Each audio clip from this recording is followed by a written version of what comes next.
जय हिंद व्यूअर्स। काशी हिंदू विश्वविद्यालय बनारस हिंदू यूनिवर्सिटी से जूनियर क्लर्क की 199 भर्तियां आई हैं, जिसमें यूआर के लिए 80, ईडब्ल्यूएसएस के लिए 20, एससी के लिए 28, एसटी के लिए 13, ओबीसी के लिए 50 और पीडब्ल्यूबीडी कैंडिडेट्स के लिए 8 है। ये पे लेवल 2 यानी 19,900 से आपकी बेसिक शुरू होगी। इसका जो last date of online submission of application है वो है 17 अप्रैल 2025 शाम के 5 बजे तक। Last date for submission of downloaded application form along with the enclosure 22 April 2025, यानी कि आपको फॉर्म भरने के बाद उसको डाउनलोड और प्रिंट करके उसका जो हार्ड कॉपी है वो 22 अप्रैल तक ऑफिस में भेजना होगा। इसकी जो फ़ी है वो नॉन रिफंडेबल 500 रुपीज़ है।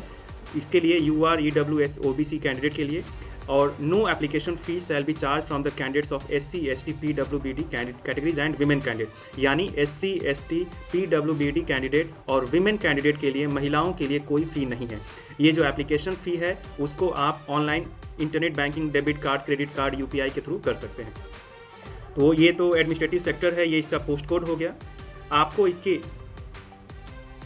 आप क्या कर सकते हैं, बीएचयू की जो ऑफिशियल वेबसाइट है bhu.ac.in, इस पर जाना है आपको। इसके बाद जैसे ही आप इसको क्लिक करेंगे इस आइकॉन को, तो यहाँ पे फिर आपको इस तरह के टैब दिखेंगे।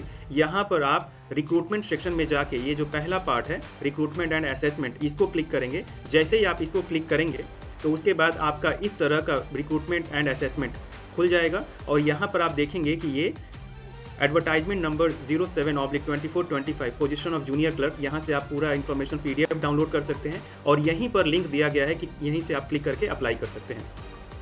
व्यूअर्स, एक बार जब आपने click here to apply click किया तो उसके बाद ऐसा साइन इन विंडो खुलेगा।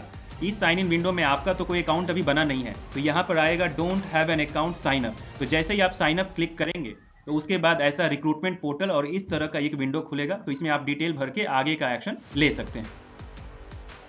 तो जैसा कि मैंने कहा कि ये पोस्ट है जूनियर क्लर्क, पे लेवल 2। क्वालिफिकेशन की बात करें तो second class graduate with at least 6 months of training on the use of computer for office automation, book keeping and word processing. इसका मतलब है कि एक सेकंड क्लास ग्रेजुएट हो और उसके साथ साथ उनके पास 6 months की ट्रेनिंग का सर्टिफिकेट हो और वो जो कंप्यूटर की ट्रेनिंग हो उसमें ऑफिस ऑटोमेशन यानी ऑफिस में कैसे काम करते हैं automatically, book keeping, word processing from a certified institution, या तो ये रहे, या फिर सेकंड क्लास ग्रेजुएट हो जिसके साथ साथ क्या रहे, डिप्लोमा इन कंप्यूटर जो AICTE द्वारा अप्रूव्ड है। तो ये तो रहा इसेंशियल क्वालिफिकेशन। इसके साथ साथ कंप्यूटर टाइपिंग टेस्ट, जिसको आप स्किल टेस्ट भी कहते हैं, वो टेस्ट होगा जो क्वालिफाइंग नेचर का होगा। टाइपिंग स्पीड जो है 30 वर्ड्स पर मिनट इंग्लिश में या 25 वर्ड्स पर मिनट हिंदी में होगी कंप्यूटर टाइपिंग टेस्ट क्वालिफाई करने के लिए, यानी कि या तो आपको इंग्लिश में टाइपिंग क्वालिफाई करनी है या फिर हिंदी में करनी है।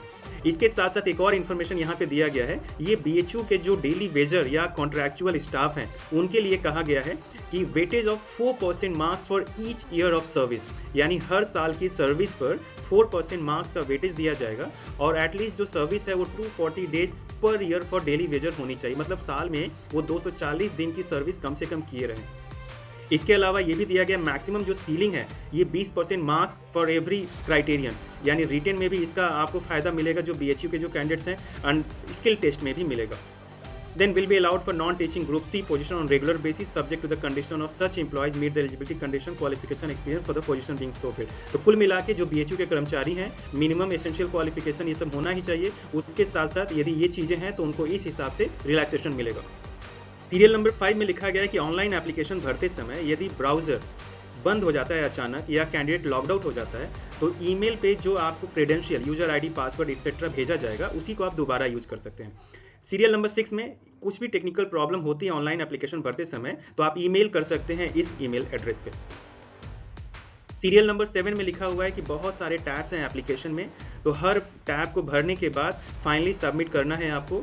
एंड ये भी आप ध्यान रखिए कि एक बार जब आपने फाइनल सबमिशन कर दिया तो उसके बाद कोई बदलाव नहीं कर सकते। एंड ये भी आपको ध्यान देना है कि फाइनल सबमिशन करने पर वही चीज़ें करेक्ट मानी जाएगी। तो मतलब सबसे पहले आप ध्यान दे लें कि सारी चीज़ें सही से भरी है कि नहीं, उसके बाद ही फाइनल सबमिशन करें। Serial number 8, after successful submission, पूरे फॉर्म भरने के बाद आपको एक गेटवे के पेमेंट गेटवे के लिए मतलब फी पे करने के लिए डायरेक्ट किया जाएगा। सीरियल नंबर 9, यूनिवर्सिटी जो है इस नंबर 9 में लिखा है कि यूनिवर्सिटी जो है एक रिटन टेस्ट कंडक्ट करेगी, उसके बाद कंप्यूटर प्रोफिशिएंसी टेस्ट होगा और उसके बाद एक स्किल टेस्ट होगा।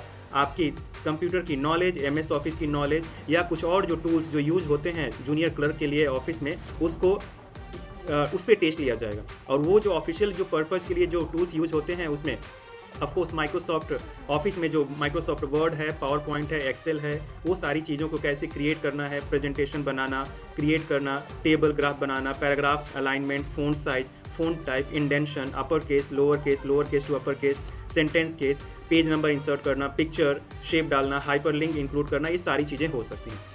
Computer proficiency test and skill test will be conducted only for candidates who have been shortlisted based on their performance in the written test. तो कुल मिला के जो कैंडिडेट्स रिटन टेस्ट क्वालिफाई होंगे उन्हीं को कंप्यूटर प्रोफिशिएंसी टेस्ट और skill test में बुलाया जाएगा। इसके अलावा यदि ज़रूरत होगी यूनिवर्सिटी को तो वो मल्टीपल स्किल टेस्ट भी कंडक्ट कर सकते हैं, thereby ensuring a comprehensive and multifaceted assessment of candidate capability. तो कुल मिला के यदि आवश्यकता होगी तो और भी कुछ मल्टीफेसेटेड या मल्टीपल स्किल टेस्ट भी लिया जा सकता है। Then shortlisted candidates for each post will be called for verification of the original document। और जो लोग इसमें क्वालिफाई होंगे उनको डॉक्यूमेंट की वेरिफिकेशन के लिए बुलाया जाएगा। 11 में लिखा हुआ है कि केवल एलिजिबिलिटी होने से आपका जो इंटाइटलमेंट कैंडिडेट के लिए रिटेन या स्किल टेस्ट नहीं हो जाता। तो कुल मिला के आपके पास एलिजिबिलिटी है, इसका मतलब ये नहीं है कि आपको रिटेन या स्किल टेस्ट के लिए बुलाया ही जाए। सीरियल नंबर 12 में लिखा है द यूनिवर्सिटी में वेरीफाई द एंटीसीडेंट्स और document submitted by a candidate. University विश्वविद्यालय आपका जो भी बैकग्राउंड है, डॉक्यूमेंट है, उसको जो आप जब सबमिट करेंगे उसको वेरीफाई कर सकती है और आपके अपॉइंटमेंट के किसी भी समय पे या सर्विस के किसी भी टाइम के दौरान। और यदि ऐसा पाया जाता है कि आपने फेक डॉक्यूमेंट ये की है या गलत इंफॉर्मेशन दिया है तो आपने या कोई सूचना आपने छुपाई है तो उस कंडीशन में आपका जो कैंडिडेचर है, सर्विस है, उसको टर्मिनेट कर दिया जाएगा। सीरियल नंबर 20, यदि कोई सुटेबल कैंडिडेट जो रिजर्व कैटेगरी है जिसमें स्पेशली एबल्ड पर्सन के लिए नहीं मिलता तो ये जो पोस्ट है उसको दूसरे जो आइडेंटिफाई कैटेगरी है स्पेशली एबल्ड कैंडिडेट में से उससे वो भर दिया जाएगा। सीरियल नंबर 21 में एज लिमिट के बारे में बताया गया है। एज जो है वो 18 से 30 साल है जनरल कैटेगरी के लिए, 18 से 35 साल है एससी और एसटी के लिए, 18 से 33 साल है ओबीसी के लिए, 18 से 35 साल है विडोज के लिए, विधवाओं के लिए या जिनका डाइवोर्स हो गया है या जो अभी सेपरेट हो गई हैं न्यायिक जुडिशली बेसिकली हस्बैंड से और उन्होंने शादी नहीं की है तो उनके लिए 18 से 35 साल। और इसमें भी वो कैटेगरी जो एससी एसटी कैटेगरी के जो लोग हैं उसमें 40 साल है। यानी कुल मिला के यदि कोई विधवा जनरल कैटेगरी के हैं तो उनका जनरल और ओबीसी के तो यानी उनके ऊपर 18 से 35 साल का ये एज होगा। और यदि इस कोई विधवा एससी एसटी कैटेगरी के हैं तो उनका 40 साल की उम्र तक का ये रिलैक्सेशन मिलेगा। Then reservation, relaxation and concession for SC ST OBC पीडब्ल्यूडी कैंडिडेट विल बी एप्लीकेबल। जो रिजर्वेशन पॉलिसी है जो नियमानुसार एज रिलैक्सेशन एक सर्विसमैन के लिए एज पर government of India rule. No age bar for permanent employ और बीएचयू के परमानेंट एम्प्लॉय के लिए कोई एज बार नहीं है। यानी कोई एमटीएस है मान लीजिए बीएचयू में तो उनके लिए कोई एज बार नहीं है, वो अप्लाई कर सकते हैं।